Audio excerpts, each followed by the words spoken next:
Hello everyone, and welcome to Designing Characters, where I explain turning characters from my mind and other media into characters for Dungeons & Dragons 5th edition. Here, we focus on builds and personality traits, utilizing standard array or point buy with D&D Beyond's layout. Let me know what character build or video you'd like to see next in the comments below. I read them all and reply to as many as I can. Today we're working on Rengoku, the fire-breathing pillar from the anime Demon Slayer. He's pretty much the definition of a hero and an incredibly well-built character. Kinda like a badass prodigal Deku that uses fire and has some killer eyebrows.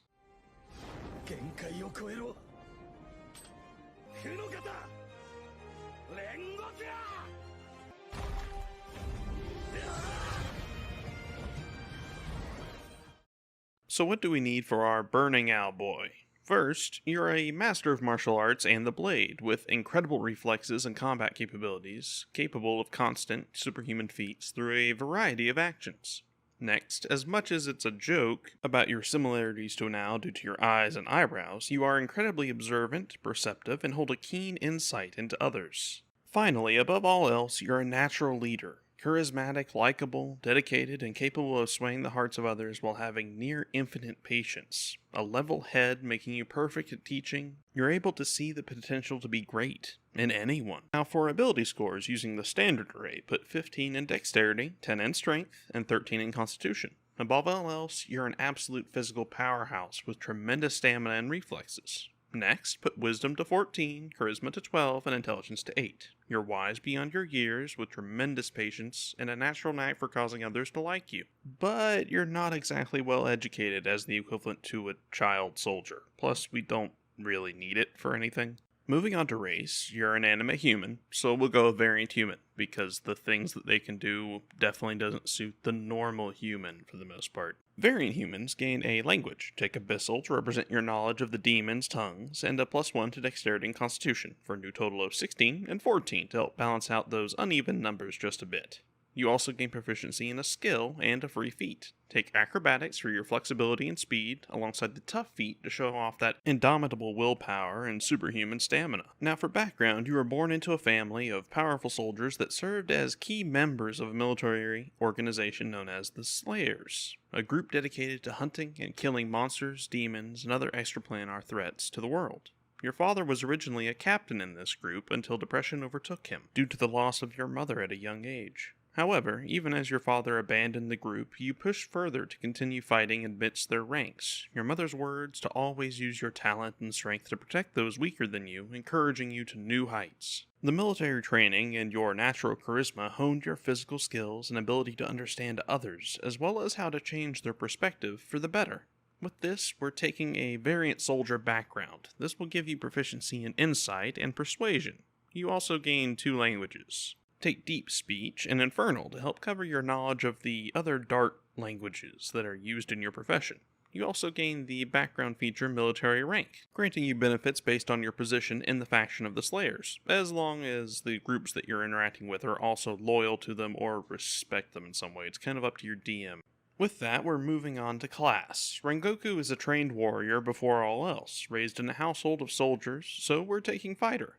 This grants you a D10 hit die as well as proficiency in all weapons, armor, and shields. It also grants proficiency in athletics and perception skills, alongside strength and constitution saves. You also gain a fighting style. Take Dueling to represent your mastery of wielding the katana, that we're calling a rapier here, or saber quote-unquote. And finally, you also gain Second Wind, granting you the ability to briefly catch your breath and shrug off the damage you sustained as a bonus action. Now we're hopping over to Monk. This grants you a D8 hit die and Unarmored Defense. This will make your AC when not wearing armor or have a shield equipped equal to 10 plus your Dexterity and Wisdom modifiers. Those robes you wear are most assuredly not armor, and you definitely don't use a shield. You also have martial arts, allowing you to turn your unarmed attacks into finesse weapons and deal 1d4 base damage that will continue to grow with your monk level.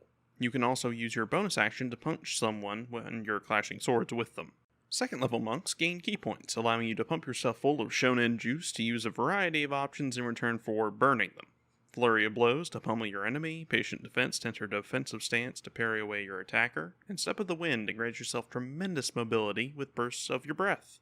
You also gain Unarmored Movement, increasing your movement speed to 40 instead of 30 for additional passive mobility.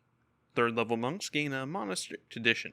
Take the Way of the Kensei, representing your mastery and focus on the blade. This grants you the Path of the Kensei, giving proficiency in calligrapher's tools for your expert penmanship, as well as 2 weapons that become your specialized Kensei weapons. Take Rapier to represent your saber katana, and Dart for a long-range option you can use when required. Kensei monks also gain Agile Parry, allowing you to add 2 to your AC if you attack with an unarmed strike during your attack action. And Kensei Shot, adding a additional D4 damage to ranged attacks using your Kensei weapons. Not really something that's in character, but use some hidden knives in those boots during the moments you can't just clear the distance with your mobility to engage in melee. With these, you also gain Deflect Missiles, allowing you to burn your reaction to reduce the damage of a ranged weapon attack, and even spend a key point to chuck it back at the attacker. 4th level monks gain Slow Fall, allowing you to burn your reaction to reduce falling damage based on your monk level multiplied by 5.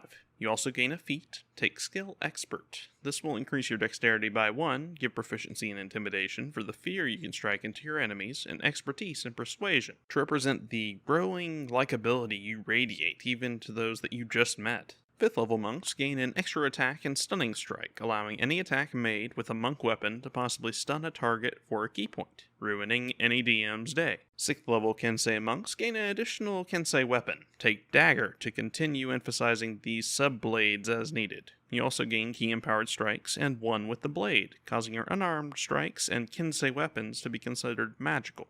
And spend a key point to use Death Strike, adding your martial art die to the damage roll of your attack once per turn. 7th level monks gain Evasion, allowing them to have the damage they'd normally take from failing a dexterity save, or taking no damage on a success. Use this to avoid the nasty traps and explosions of force damage with ease. You also gain Stillness of Mind, allowing you to spend your action to remove the Charmed or Frightened status at will. This will also cap you out at 45 feet of movement and a d6 martial art die. Now switching back over to Fighter, representing your shift away from martial arts and into the utter mastery of your blade and your own superhuman abilities. 2nd level fighters gain Action Surge for an additional action once per long or short rest to attack even more, because you don't do that enough as it is. 3rd level fighters choose a martial archetype, take Eldritch Knight.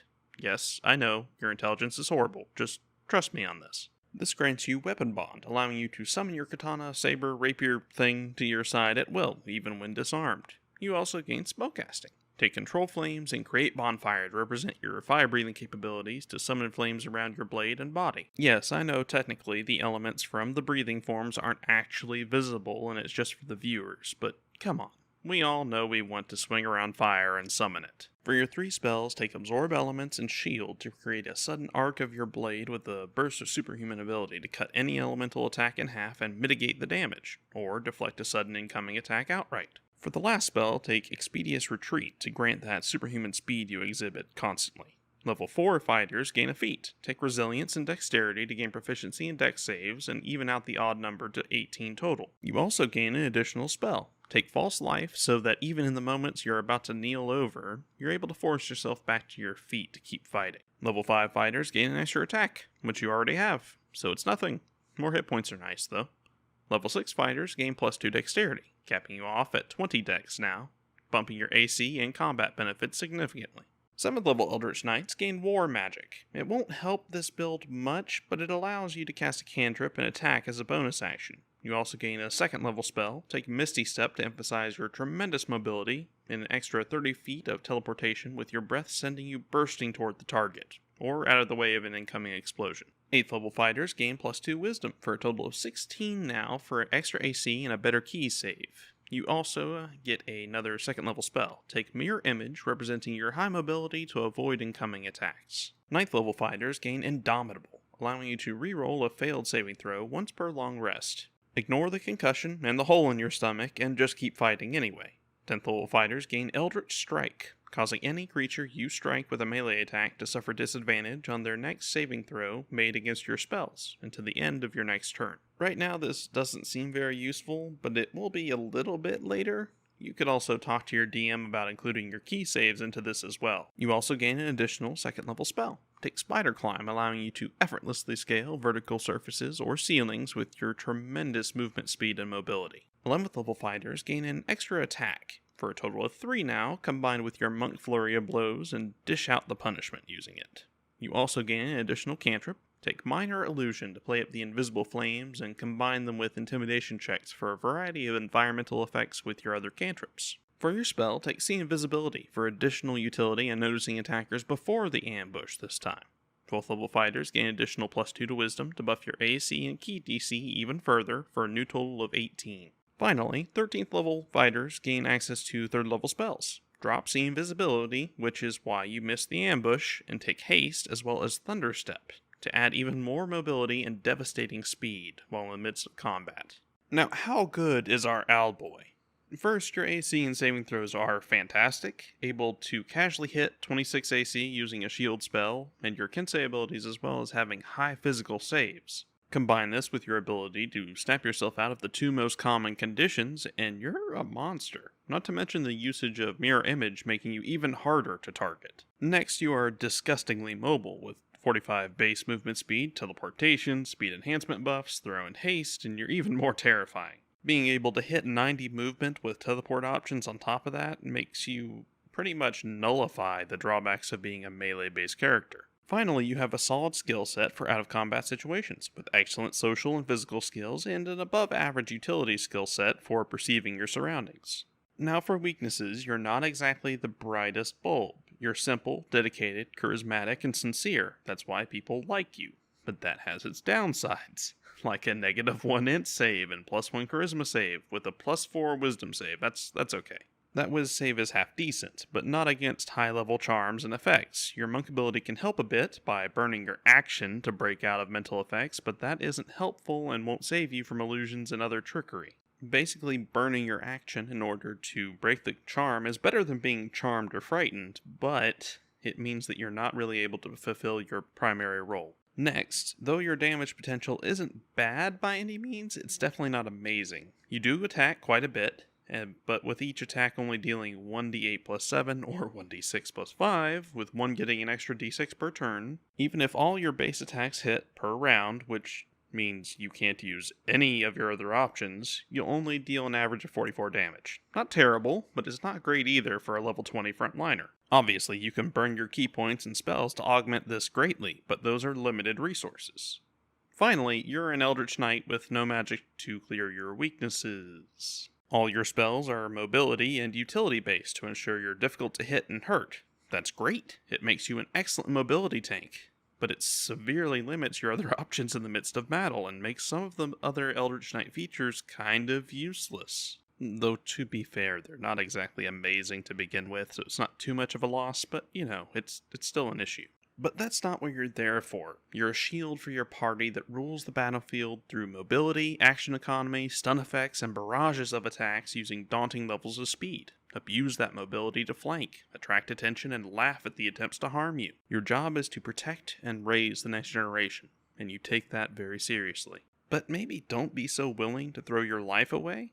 You're a beacon of light and hope to many. Don't let that star fade. As always, thanks for watching. If you enjoyed the video, please drop it a like, subscribe for more, hit the little bell, and please leave a comment on anything you liked about the build or what video you'd like to see next. I do videos on Dungeons & Dragons as well as my own world once to twice a week. I'd like to thank all my patrons, but especially my platinum patrons, Crom and SPS. Your donations mean the world to me. If you'd like to join them, there's a link in the description below to my Patreon.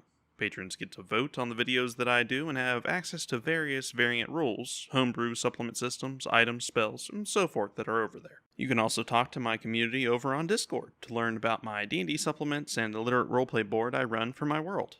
Have an amazing day, everyone. Be safe, love each other, goodbye.